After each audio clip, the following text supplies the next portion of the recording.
Well, Washington has so far ruled out sending in troops to Syria and Iraq, but some top US officials say there's no way to beat Islamic State without putting American boots on the ground there. Here's Gane Chichikan.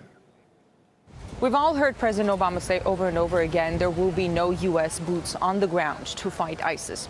He said what the American people wanted to hear, but apparently some former and even current U.S. officials don't seem to believe it. General Ray Odierno, the Army Chief of Staff, told journalists that airstrikes would prove insufficient to achieve the goal of destroying ISIS, which is the stated goal of President Obama. He said, quote, "You've got to have ground forces that are capable of going in and rooting them out," end of quote. There will have to be, I think, to achieve the mission the president has assigned, some American boots on the ground and in harm's way. If we reach the point where I believe our advisors should accompany Iraq troops on attacks against specific ISIL targets, I'll recommend that to the president. Then you have, of course, President Obama's more hawkish opponents like House Speaker John Boehner blasting him for saying U.S. troops will not be engaged in a combat mission on the ground, whether in Iraq or in Syria. An F-16 is not a strategy.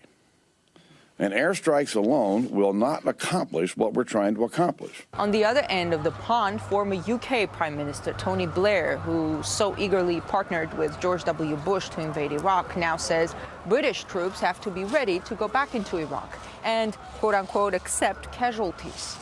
Are Americans ready for such a mission creep? We've asked people here by the White House. I support taking action against that group, but I don't support ground troops right now. And later? What about later? It depends on the circumstance. If it really warranted it, I would say yes, but I think it would have to be an extreme circumstance. We've already made a debacle over there, and I don't see any continued presence of the U.S. as any benefit to me or anybody else here. 1,600 U.S. troops are already in Iraq. The U.S. president says they will not engage in combat, only in training and preparation of so-called local partner forces. But a host of other officials seem to be preparing the public for the possibility of another ground war. In Washington, I'm Gane Chichikan, RT.